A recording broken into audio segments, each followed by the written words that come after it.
नमस्कार मित्रांनो, साई मराठी ह्या चॅनलमध्ये तुमचे अगदी मनपूर्वक स्वागत करते. शुभविवाह या मालिकेच्या आजच्या भागामध्ये असं बघायला मिळतं की भूमी आता तब्येत बरी नसल्यामुळे घरी आलेली असते. तेवढ्यात नीलांबरी समोर बसलेली असते.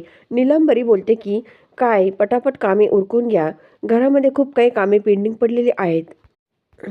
तेवढ्यात भूमी बोलते की अहो करते मी सर्व कामं. त्यानंतर आता इकडे तेवढ्यात माधव काका बोलतात की तिची तब्येत बरोबर नाही आणि काय तिच्या पाठीमागे सारखं भुंकं लावलंय असं. पण आता इकडे हे माधव काका या नीलांबरीला बोलतात. त्यानंतर नीलांबरी माधव काकांसमोर जाते आणि नीलांबरी बोलते की मला एक सांगा, हिने जर कामे पटापट केली तर हिची डिलेवरी नॉर्मल होईल की नाही. ही अगदी नाजूक असते, अजिबात त्या जीवाला थोडासुद्धा ताण देत नाही. भांडी तर अशी घासते की थोडंसुद्धा त्या भांड्याला वजन देत नाही. कशी नॉर्मल डिलेवरी होणार.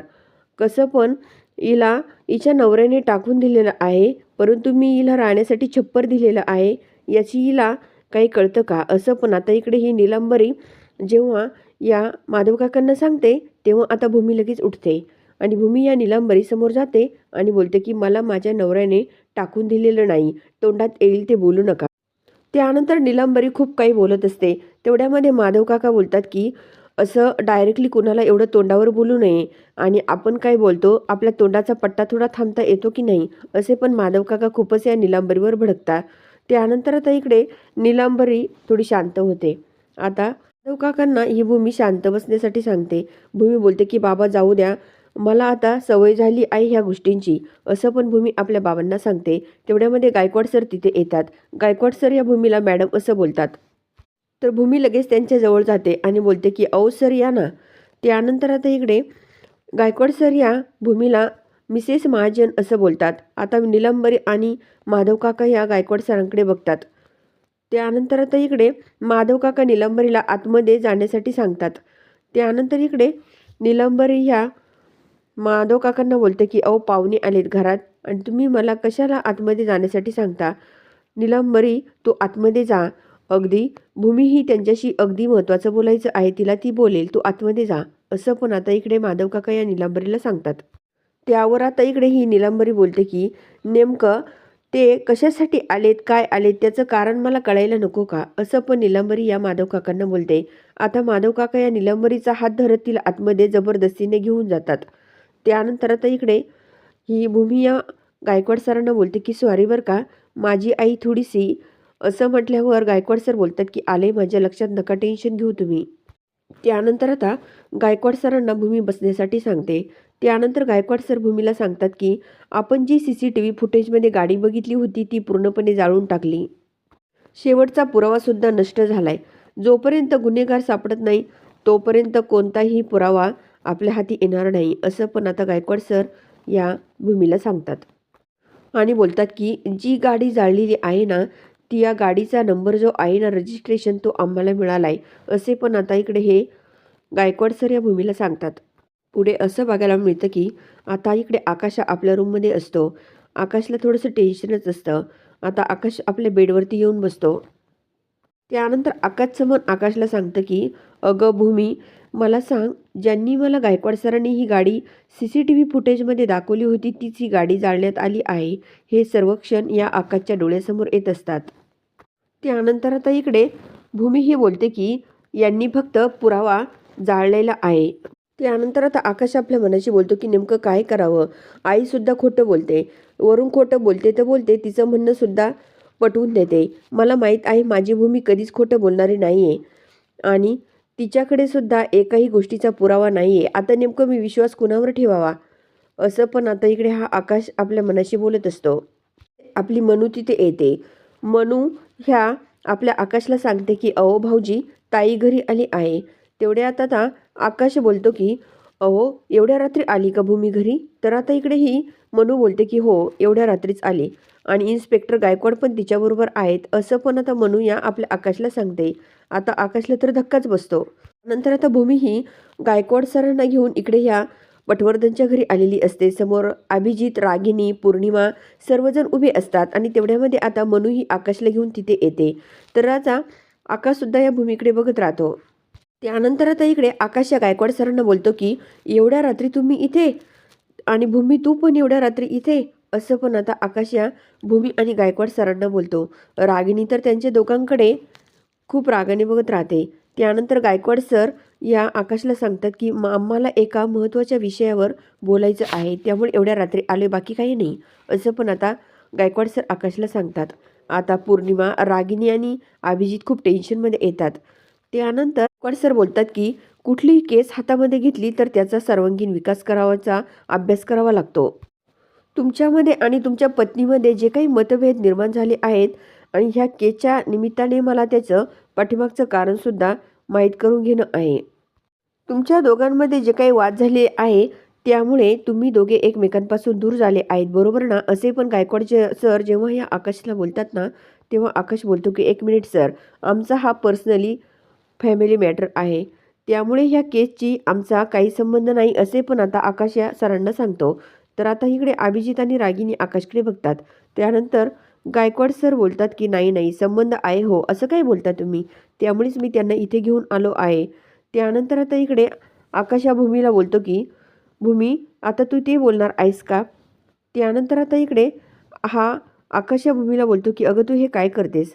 तर आता भूमी बोलते की हे बघ आकाश, मला माझे वडील नेहमी सांगतात की सत्य हे मातीत घट्ट रुजलेलं असतं.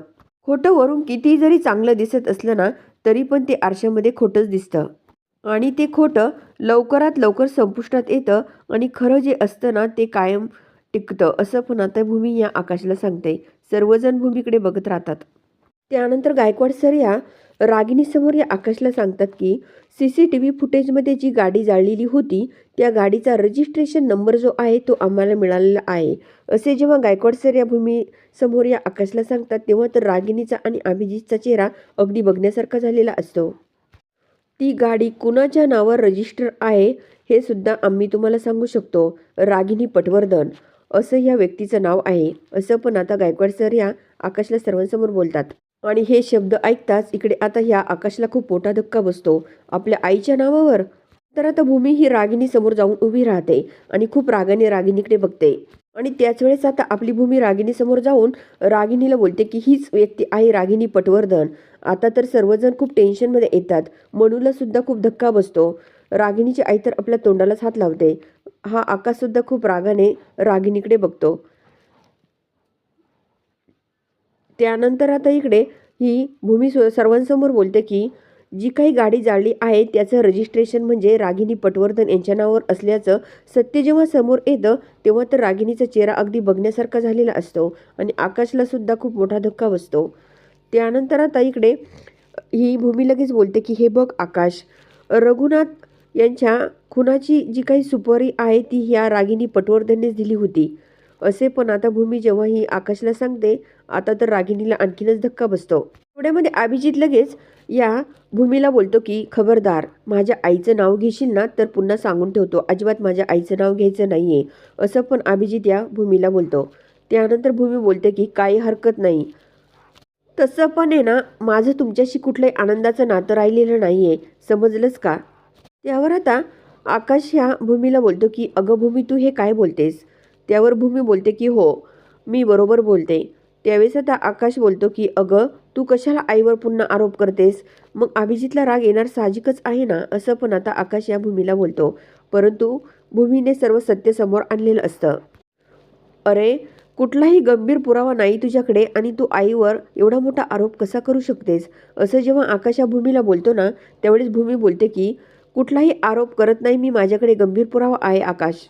त्यानंतर आता इकडे ही भूमी लगेच आपल्याबरोबर जे काही गायकवाड सर असतात त्यांच्याकडून ते सर्व काही डॉक्युमेंट्स आपल्या हातात घेत आहे आणि ते सर्व काही डॉक्युमेंट्स आता आकाशला दाखवणार असते. आता तर रागिनी खूप टेन्शनमध्ये येते. आता भूमी बोलते की आकाश, तुला पुरावे हवे आहेत ना? तुझा माझ्यावर अजिबात विश्वास नाही आणि घे हे पुरावे, असे पण आता इकडे भूमी या आकाशला बोलते. नंतर आता आकाश सर्व काही ते पुरावे बघू लागतो आणि मित्रांनो, खरोखर खूप मोठा पुरावा आज भूमीने या आकाशला दाखवलेला असतो. सर्व काही डॉक्युमेंट्स आता हा आकाश बघत असतो आणि खरोखर ती गाडी रागिनी पटवर्धन हिच्याच नावावर असते आणि खूप मोठा प्रूफ आता या आकाशच्या हातात असतो. त्यानंतर आता इकडे रागिणीची तर बत्ती पूर्णपणे गुल झालेली असते. पौर्णिमासुद्धा आता काय करावं आणि काय नाही पौर्णिमाला वाटत असतं. रागिणीची आई तर आपल्या तोंडालाच हात लावून जवळ उभी असते. त्यानंतर आता इकडे भूमी ही आकाशला बोलते की बघ आकाश, आता सर्व काही गोष्टी अगदी सूर्यप्रकाशासारख्या नितळ स्वच्छ झालेल्या आहेत.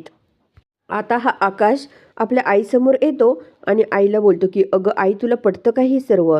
आता हे सर्व काही जे काही गाडीची प्रूफ असतात ते सर्व आता हा अभिजित सर्व काही डॉक्युमेंट्स वाचू लागतो. त्यानंतर आता इकडे ही रागिणी लगेच गायकवाड सरांना बोलते की सर, तुम्ही मला अटक करा. असं बोलल्यामुळे आता सर्वांना तर खूप मोठा धक्का बसतो, कारण रागिणीने आपला गुन्हा कबूल केलेला असतो. आता इकडे भूमी लगेच आपल्या मनाशी बोलते की या बाईने इतक्या लवकर इतक्या सहजासहजी कसा आपला गुन्हा कबूल केला, नक्कीच काहीतरी प्रॉब्लेम आहे, असे पण आता भूमी आपल्या मनाशी बोलते.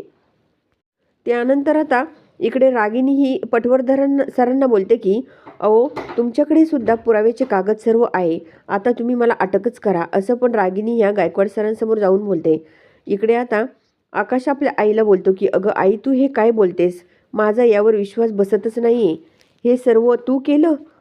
मध्ये आता रागिणीची आई रागिणीला बोलते की अगं, तू हे काय करतेस, समजतंस का तुला? आता रागिणी आपल्या आईला बोलते की हो आई, अगं मी हात जोडून माफी मागते, हे सर्व मीच केलं. मी माझा प्रत्येक केलेला गुन्हा मी मान्य करते आणि माझ्याकडे आज कुठलाही पर्याय राहिलेला नाही आहे, कारण मी चुकाच केलेल्या आहेत, म्हणून मी पुन्हा सर्वांची हात जोडून माफी मागते. असं पण आता इकडे ही रागिणी सर्वांसमोर हात जोडून माफी मागते.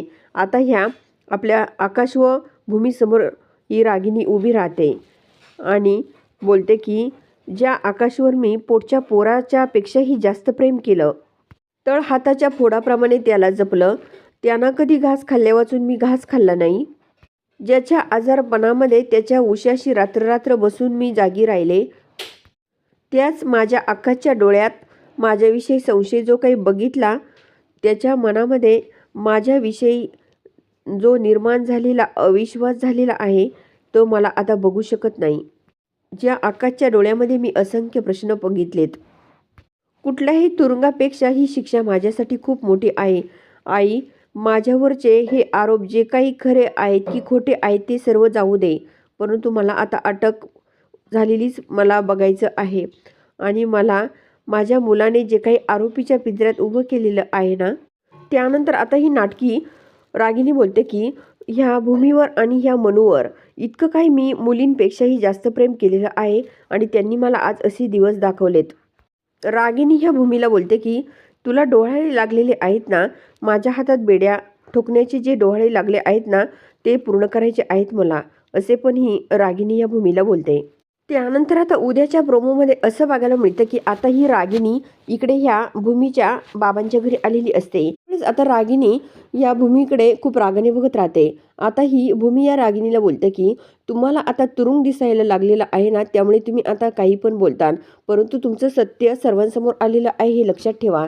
त्यावेळेस आता रागिणी थोडासा आवाज वर करण्याचा प्रयत्न करते, तर भूमी तिला बोलते की लक्षात ठेवा, हे माझ्या बाबांचं घर आहे, पटवर्धनचं घर नाही आहे, असे पण भूमी या आपल्या रागिणीला बोलते. दुसरीकडे असं बघायला मिळतं की आता इकडे ही भूमी या आकाशला कॉल करते आणि सर्व सत्य सांगत असते, परंतु आकाश काही बोलण्याच्या मनस्थितीमध्ये नसतो. तर आकाश या भूमीला बोलतो की प्लीज भूमी, आता मी बोलण्याच्या मनस्थितीमध्ये नाही आहे, उगाच रागाच्या भरामध्ये एखादा शब्द जर मी तुला बोलून गेलो तर तू हर्ट होशील, त्यामुळे तू फोन ठेव, असं पण आता हा आकाश या भूमीला बोलतो आणि आकाशचं ते बोलणं ऐकून भूमीसुद्धा खूप टेन्शनमध्ये येते.